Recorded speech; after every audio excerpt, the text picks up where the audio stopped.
Hi,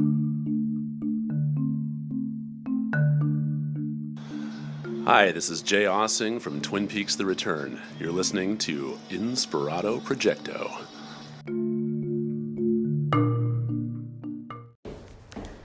It's 11:59. Almost high noon out here in California. It's the 3rd. What is it? June already?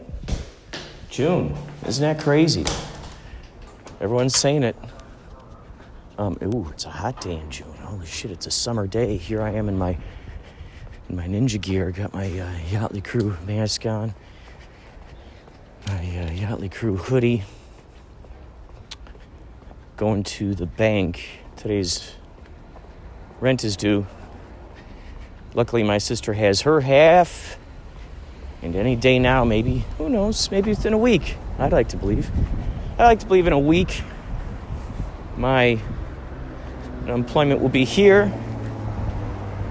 Doesn't it feel good to be able to pay bills, to get stuff off your back? I got 3 months of unpaid rent. So this unemployment check will take care of it. And then what I do is I just define it. I define that unemployment check, as I have in the Oh my God, is Eddie Brandt's moving?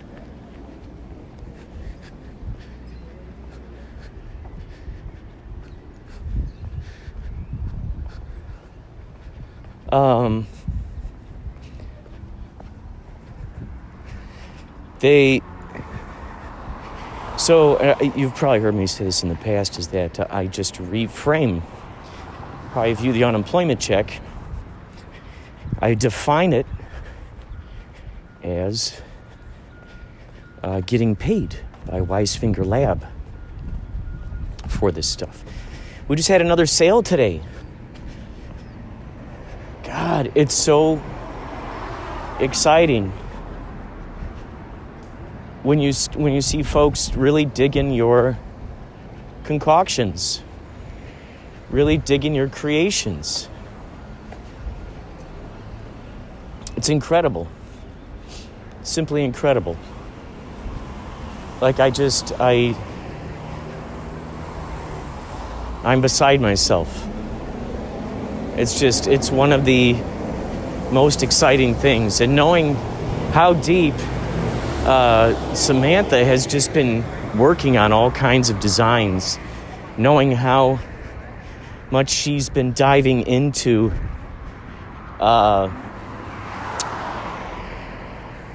making these designs, just excites me even more to see she gets these ideas, bam, strikes the antenna, she strikes when the iron's hot.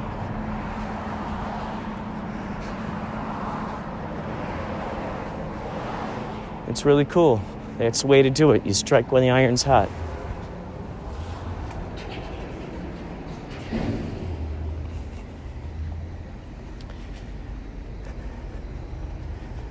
Oh, I just realized I went the long way. I went the long way for the viewers of the previous podcast. You might remember that I had gone up to the bank a completely roundabout way because my normal bank is closed. So I have to hoof it. For another, I don't know, who knows? Who knows how far? But it's a beautiful day. It's important to get out. I'm sitting a lot. I am sitting a lot.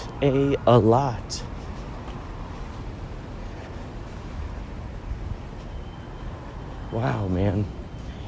Isn't it interesting, the state of affairs? The state of affairs in Wisefinger Lab just keeps on rocking. I love seeing more and more of these participators on the Wisefinger Lab Instagram. There are more and more of these participators. I like to call them experimenteers. Just sounds like such a fun name. Experimenteers. Like the idea that, because the whole thing, it's experimental movies, it's experimental interactions. It's all about just, seeing what you can get away with. Seeing like what kind of directions your inspiration will carry you. And as you find yourself continuing to dive into it and you see how it all evolves, man, it is just one of the most exciting things ever. One of the most exciting things ever, but it's that oxymoron. You got to just test it out first. In this case, we began with passion. We led with inspiration and intuition, and we led with that. And then we allowed everything else to kind of take care of itself. However, if we would have gone, I do believe that if we had gone the other route, where we set out to go, oh my gosh, we gotta try to make designs that people will like. We gotta try to make stuff that like if it was about the money, if that was at the forefront, like we gotta make money, the whole vibe about this would be far different. Because what happens then is that the vision gets very generic. The vision ends up getting very watered down, blasé, generic, mundane, just very, very watered down. And there's just no real perspective to it at that point. There's no real actual vision happening. It's all basically about trying to appease some kind of hidden phantoms. It's all about trying to make these invisible people appreciate what you've got going on. It becomes a begging, desperate situation. Oh, please like me. Please like me. There's an interesting thing that Howard Stern, and I've listened to maybe 5 times throughout my years. Howard Stern, he would talk about how back in the day when he was being a DJ and he really wanted people to like him, he was very,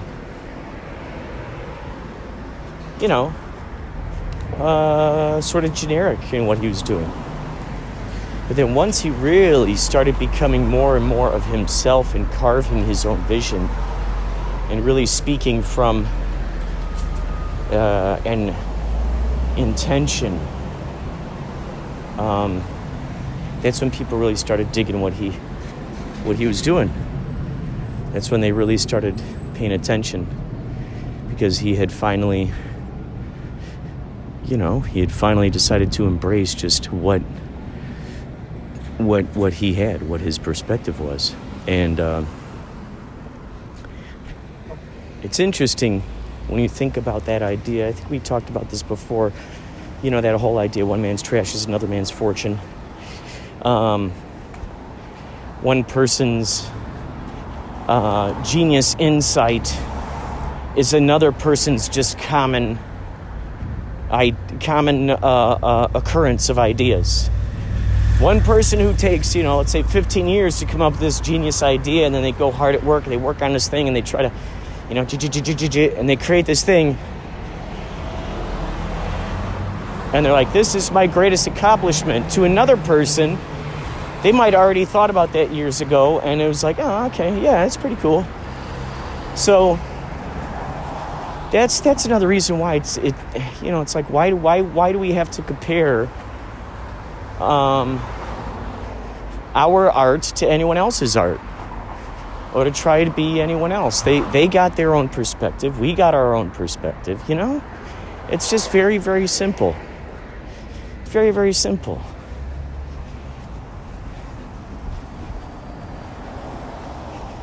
We are not too far away from the bank.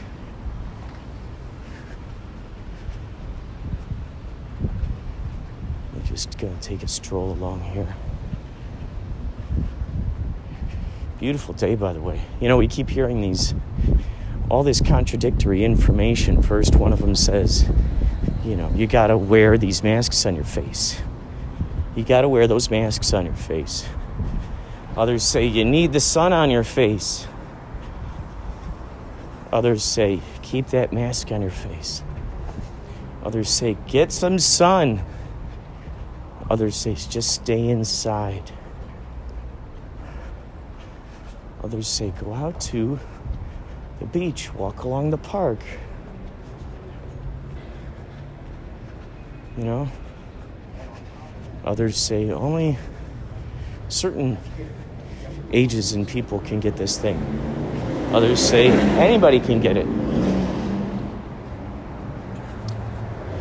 And then you have folks who claim that they know what are the essential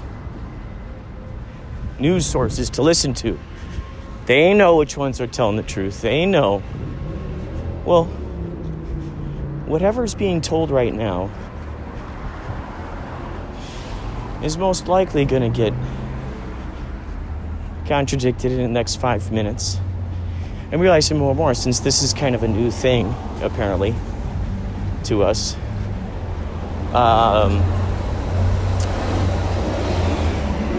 we're trying to figure out its behavior, you know? We're trying to figure out what is it really up to? What is it doing? What's its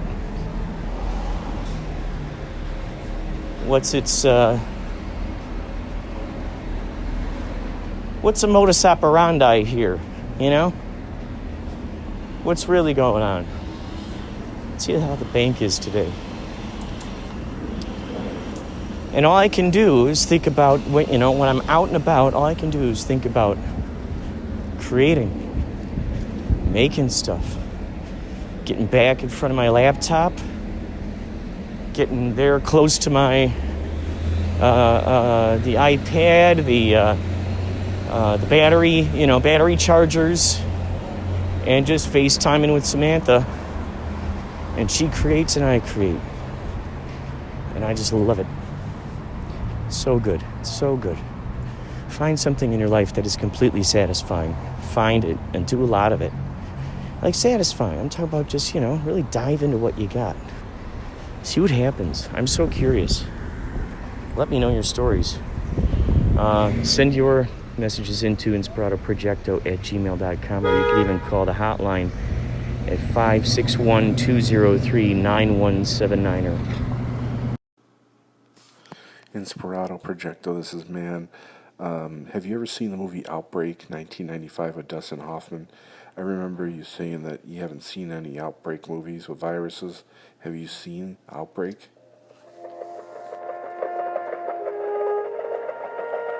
In a remote African jungle, a small monkey is captured.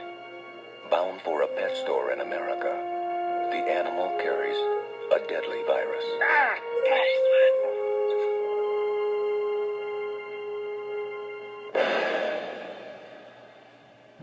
I know that some of us have doubts about what we're about to do. We'd be less than human if we didn't. But the fate of the nation, perhaps the world, is in our hands. We cannot, we dare not refuse this burden. I'm confident that each of you will do his duty.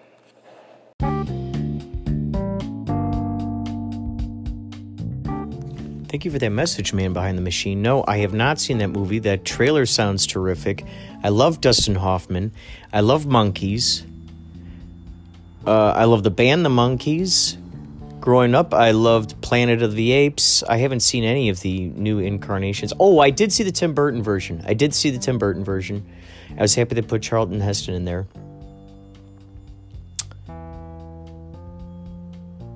I would love to have seen what Tim Burton's original vision for Planet of the Apes was before it was meddled with. I always wonder about that. You know, these directors who have these visions and then they're messed with by other producers or the higher ups. They're like, no, you got to cut that or get rid of this, or whatever. I've never seen Outbreak, but I think I must. Thank you for the Inspirado. What the heck is going on out there?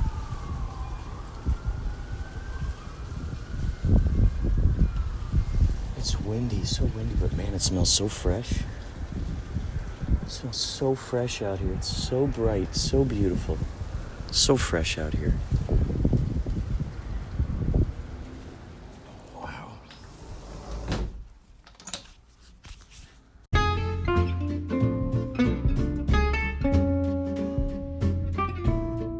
Okay, so this is crazy.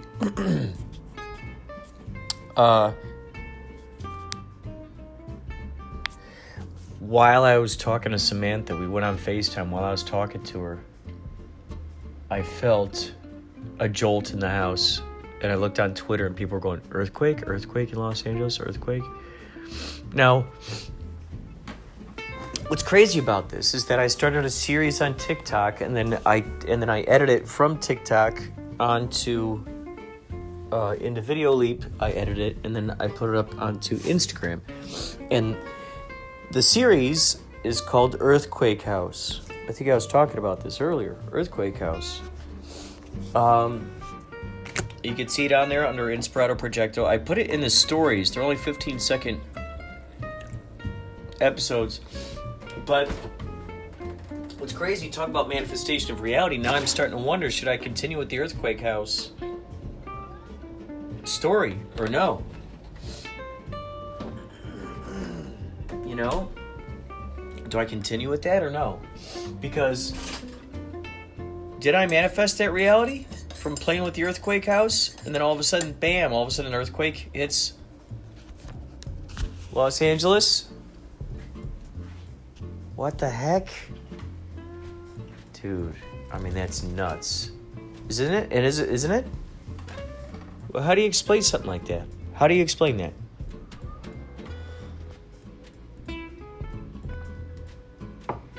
How the hell do you explain something like that, man? Oh my God.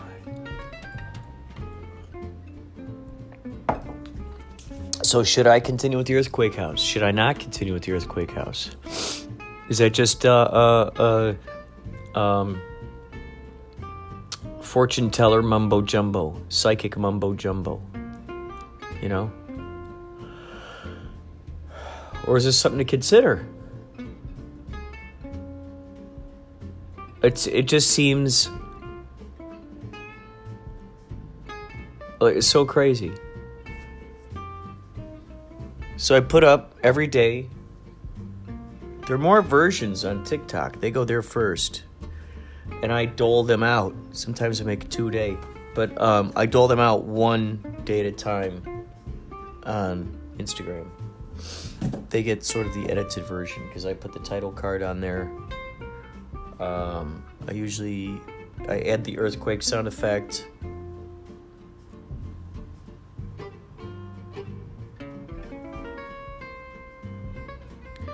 So, yeah, Earthquake House. I've probably talked about it before.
So good.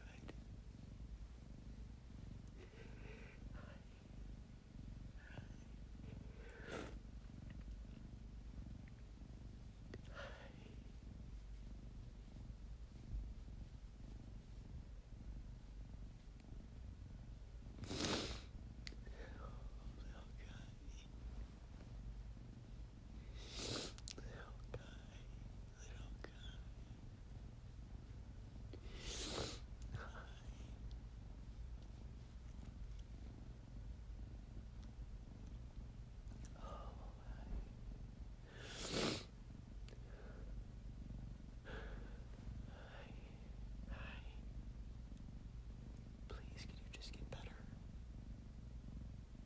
Please.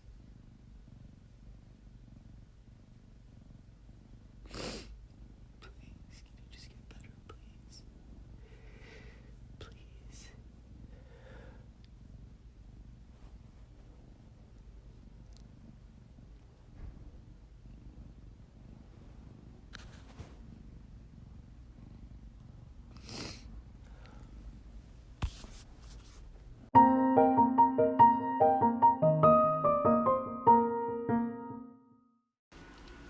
The first time I met Gonzo, this is before he was named Gonzo. I was coming back home from somewhere, and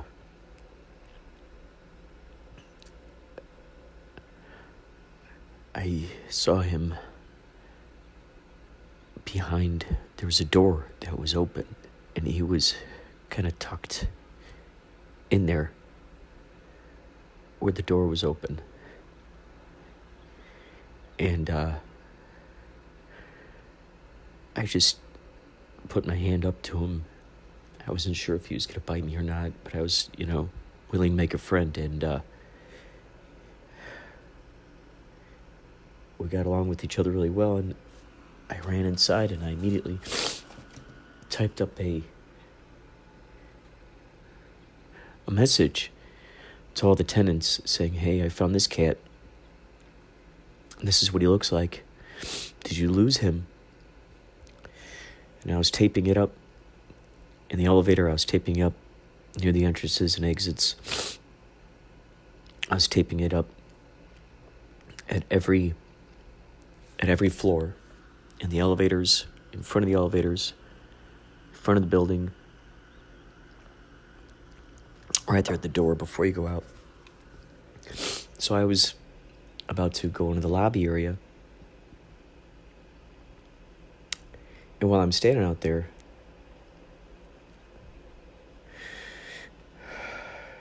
in came, I forgot his name at this point. He and his buddy came in and he was really drunk. Johnny was really drunk. His buddy was sort of sober, trying to hold him up. And I'm like, "Do you guys know anyone who has a cat?" And the guy's like, this is the cat that's missing. I found him. I have him in my house right now.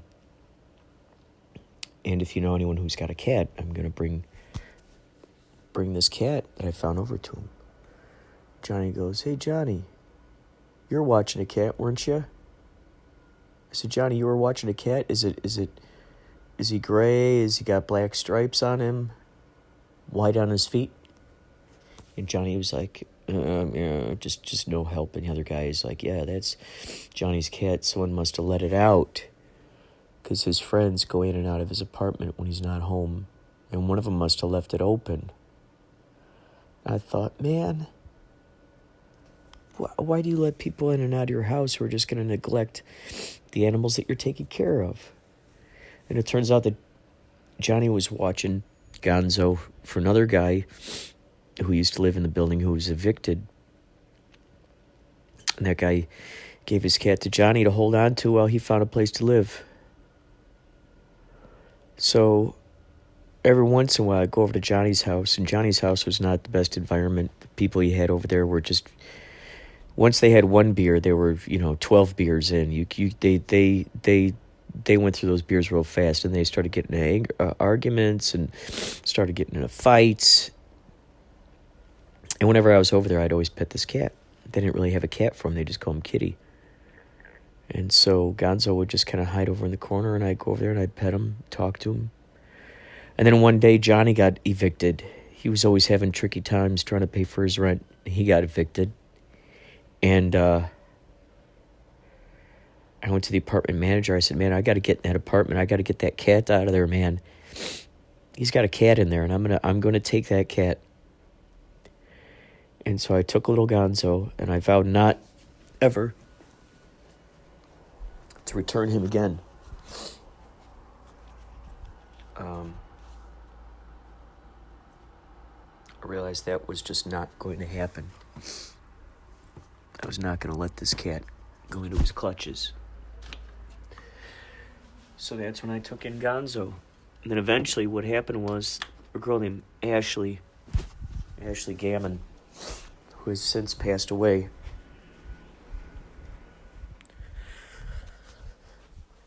That's a whole nother story. But Ashley, she stayed on our couch for a while. And she was the one who named Gonzo. She's like, I feel like he would be a good, hunter. Like, what if we named him Hunter or Gonzo, after Hunter S. Thompson? There's a documentary about Hunter S. Thompson called Gonzo, and Hunter S. Thompson is called the Gonzo journalist. And, hi, little guy.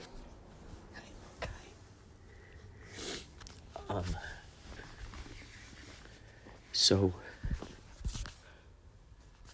we would we'd play hide and seek with each other. It was so great. I'd hide, he'd come looking for me. He'd jump. He'd tap his little hands on the side of the door, and then he'd run away, and I'd chase him. And then I'd go find him. Then I'd go run, and then he'd chase me. And then when Jenny moved in with her cats, he taught those guys how to do it. He taught them how to play hide and seek. It was so great. The other guys, they still do it with each other. Still play hide and seek. It's so cool. So, throughout the past year or so, Gonzo has gotten this little lump in his chest, and it's slowly grown. And he started losing weight. And we've taken him in to Jenny's vet throughout that time, and he gave us this thyroid medication that we give to him every day, once a day. Then it got to be twice a day. But the little guy, he wouldn't gain weight. Let me pour some water there for you. Here.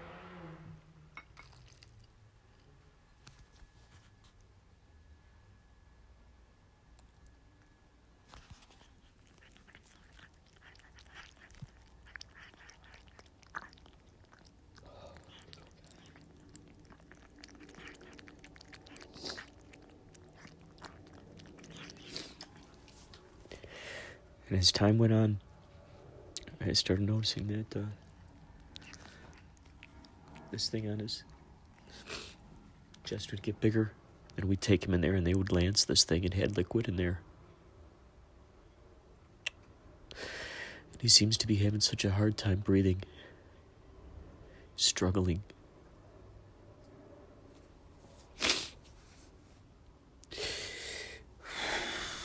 And he started shaking his head around like it hurt him when he would eat. So then I started, whenever I gave him dry food, I'd put water in there. I'd grind it up. I started grinding it up in that, what is that? The little blender. So I try to make like a make it liquidy for him. And lately, he's been kind of going off by himself. He's in my sister's room right now. Just find corners just to sit in. He's just sitting there and like he didn't want to be with anyone. He still doesn't. He's not looking at me. So the guy said that Gonzo might possibly have a tumor, some kind of cancer.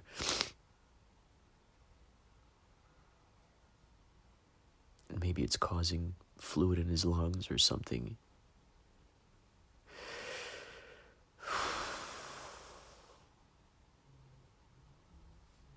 It's so crazy when you here's his breathing.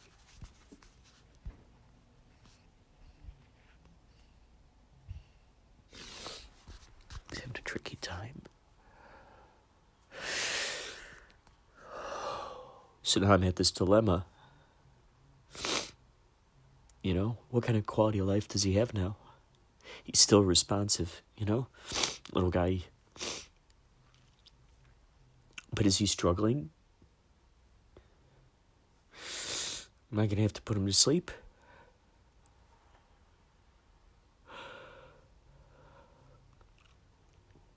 God, man. I'd love to be able to just switch over to a parallel universe where this isn't happening, where he's healthy and everything's cool.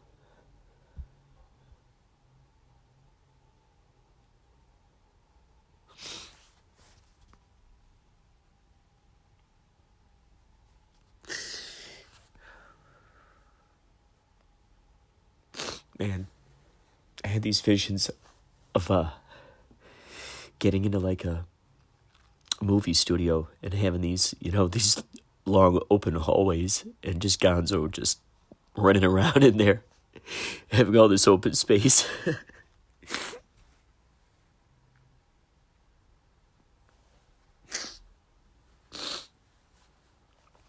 Every once in a while when I go out and I put the garbage out there, we got these garbage chutes. Every once in a while when I go out there, he'll follow me out there in the hallway. You know, this is crazy because usually when I'm right there at the door, he's right there at the door. And this hasn't been happening for a few months now. He just hasn't come out to the door. Or even when we have food, usually as soon as he hears us crack that lid of his wet food, he comes running out. It really hasn't been doing that lately.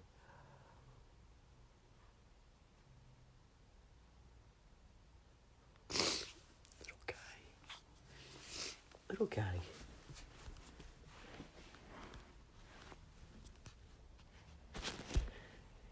Kitty, kitty. Kitty. Kitty, kitty. Kitty, kitty, kitty.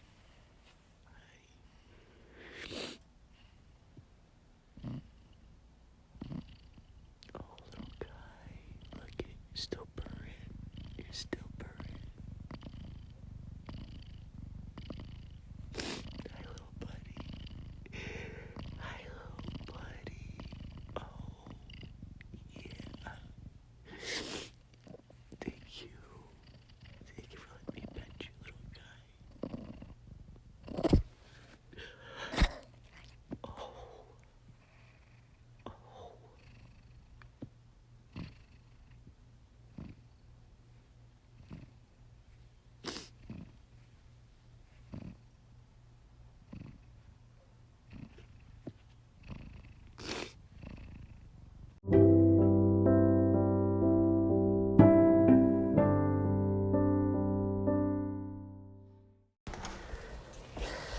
Okay, so a couple of days ago, I ordered this thing called, let's see, I'm gonna read it. I just took a photo of it.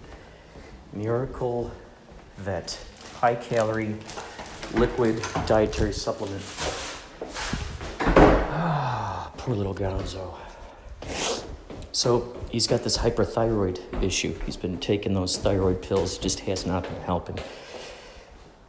So I looked online and I found this particular product, and there were lots reviews on there from people who had cats of their own that had hyperthyroid issues and that were basically on their deathbed, you know. Basically, the vets had told them, it doesn't look like your cat really is going to live much longer. And they said once they started taking this stuff, the cat started gaining weight and started eating again. So, gosh, you know, if that's what I can do for little Gonzo, little Doctor Gonzo, and extend his life and give him more quality of life, then, you know, then that's definitely what I'm going to do. I'm so ignorant when it comes to calories, proteins, thyroid, how it all works together. So I don't know what the intrinsic connection is there between the cat gaining weight and then their thyroid issue getting better. I don't know what that is, what that means. So, like, does that mean if I get, because the thing that set me searching for this was I wanted to find food, some kind of liquid food, that would help him gain weight. Something with calories, something with protein. And so I looked that up. And I wanted to find something similar in the vein of the weight gainer supplement that I have. I've since gone off that because I haven't had money. I haven't got my unemployment check yet, which I just keep waiting for. No one said anything about me having to go online and sign up and all that razzmatazz. It's funny, the stuff that you don't end up learning about until after you do something. Let's see, how do I put it? There's a lot of that in life, like the DMV, a lot of like car type of stuff where you'll get, it's like you get this consequence, this unwanted consequence that happens to you if you don't follow some sort of thing. It's like learning about the rules after you already do something, and then you're held responsible for having to know those rules when no one even directed you in a direction of where those rules are or the proper protocol. So they'll do that a lot with DMV. They won't tell you certain things to like ahead of time.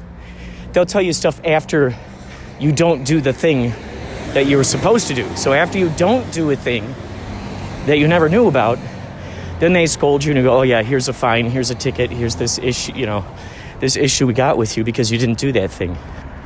You're supposed to sign this piece of paper and do this thing. And you're like, well, so help me understand.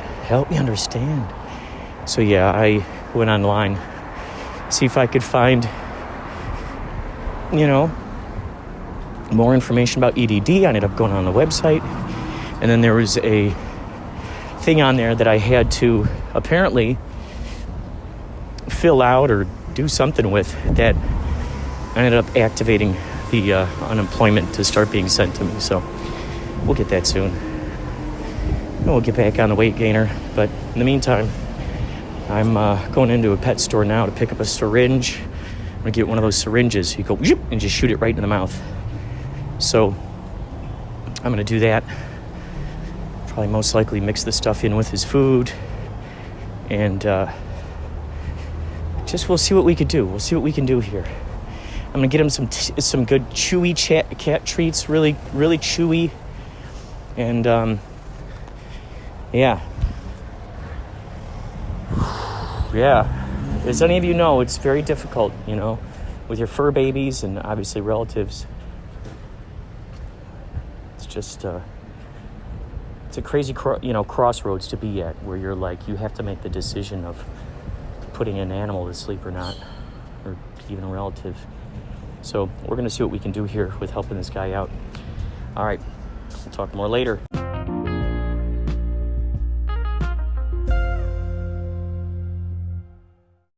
Oh, all right. So I just got out of the pet store. I got some wet cat treats. He gave me some samples, some sample cat food. I got some wet food. I'm just going to give specific stuff to Gonzo. I got some treats. I got a syringe so I can shoot the fish oil down into his little mouth. This is basically a teaspoon, so I'll just feed him that every, how many times a day do you think? 2, 3 times? There was someone in there talking about 3 times a day they were doing it. And so I think I'll do something like that 3 times a day. And then in addition to that, so maybe what I'll do is, I just realized I'll feed him with the syringe, and then on top of that, I'll mix this stuff in with the food he's eating. So that way he eats. And ideally, this is what I'm planning, is that once this issue is resolved, then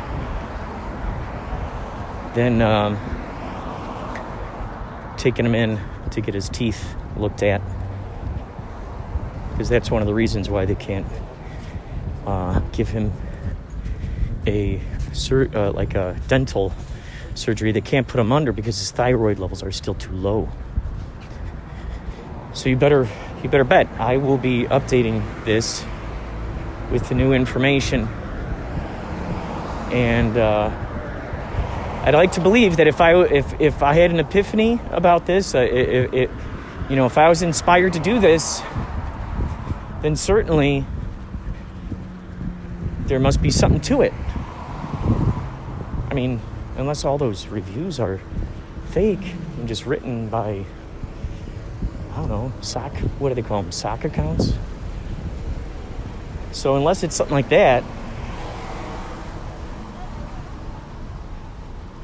unless they're paying people to review it, I'd like to believe that these people are all genuine in what they're saying. Trust that they're all real people who actually have cats that have dealt with these issues, gotten over the hump, and are living happy, healthy lives. Wow. It's crazy. I was listening to Abraham Hicks videos yesterday. Videos about death. People talking about their dying dogs, the dying animals, dying humans. And when we look at this stuff from the perspective of the universe, this what's going on right here is just it's a play. We're all characters in a play. We're all playing roles, and these various roles have certain lessons that then teach the others around them what to, how to consider things, how to think, whatnot. And it says that when we come here, we actually make a decision as to how we're going to die. And so she was saying that a lot of times with these animals, she was talking about how you have a relative in the, let's say in the hospital, and people are there 24 hours, and the relative is dying, and the one person who's supposed to watch the relative, they step out for a second to go get something at the vending machine. They go get a coffee. They come back. Their relative is dead in the hotel room, and it was like something where the relative was just waiting for the person to leave before they could just die in peace.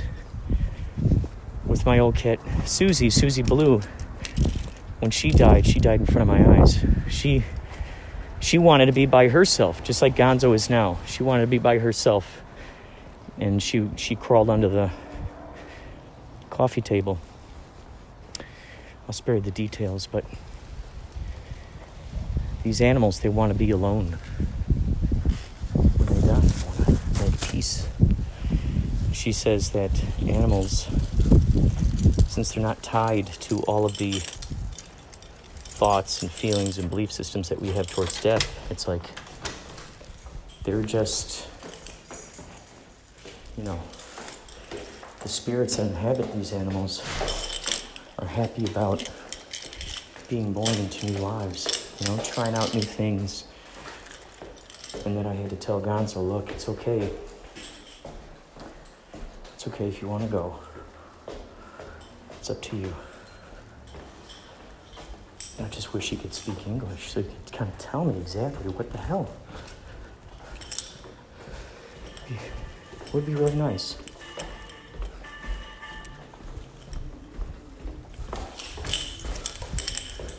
Well, more later. Thank you so much for listening to this episode.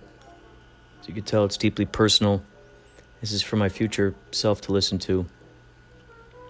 And any of us who know what it's like to call an animal our child and to do the best we can with growing a relationship with them and seeing them learn, watching them become educated, seeing their little personalities, communicating. God, any of us who knows what that's like knows the difficult decision there is in having to put them to sleep,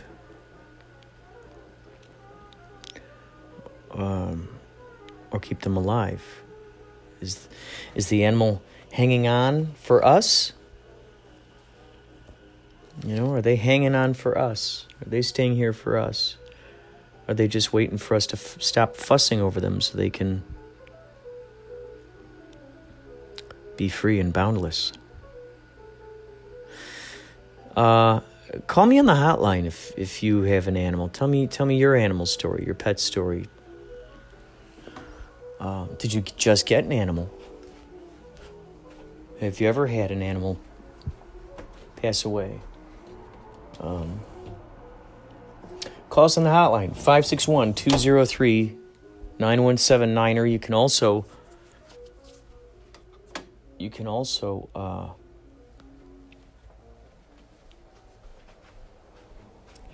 email audio to inspiradoprojecto@gmail.com, and I'll put it on here. All right? Thank you. Thank you so much for listening. Take care. It's Superhero, and you're listening to Inspirado Projecto.